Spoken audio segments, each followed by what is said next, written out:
c'est un projet multi-acteurs, multi-compétences. À moins d'être un couteau suisse, je pense qu'il faut savoir bien s'entourer.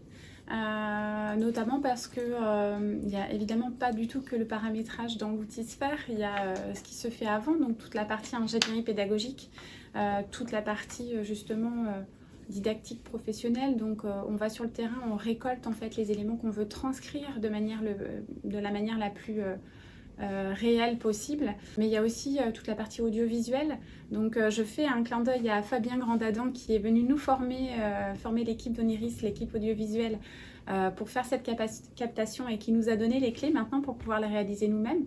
Donc il y a la partie audiovisuelle, il y a la partie graphisme aussi. Alors Sphère permet en fait d'avoir déjà une banque de contenu, d'icônes dont on peut se servir, mais si on a envie d'ajouter sa touche, on peut aussi avoir besoin de compétences graphistes. Voilà, et puis bien évidemment l'expertise métier est importante, donc il faut dans ce projet multi-acteurs avoir du temps dédié aux experts métiers pour pouvoir transcrire aussi le contenu de ce type de ressources-là. Donc bien s'entourer, ce serait mon premier conseil. Après, mon deuxième conseil, ce serait de passer vraiment beaucoup de temps sur la partie amont du projet, c'est-à-dire toute la partie ingénierie pédagogique, travailler le scénario pédagogique, le storyboard, parce que plus on le fait de manière fine et plus la production de contenu est plus simple. On a l'ensemble des médias, on a pu les capter, on va pouvoir réaliser réellement les éléments qu'on a imaginés dans le storyboard, même si à la marge, il y a toujours des petites modifications à réaliser. Mais ce travail amont est super important. Troisième conseil qui est pensé à l'intégration et à la diffusion en fait auprès des étudiants.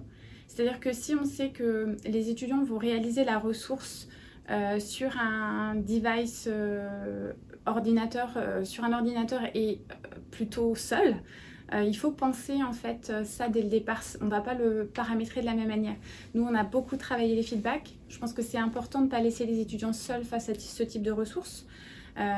Si par exemple ça avait été prévu de le réaliser avec l'accompagnement d'un encadrant, dans ces cas-là, les feedbacks sont plus oraux, il y a un échange, etc. Donc vraiment penser à l'intégration dans le cursus de l'étudiant dès le départ.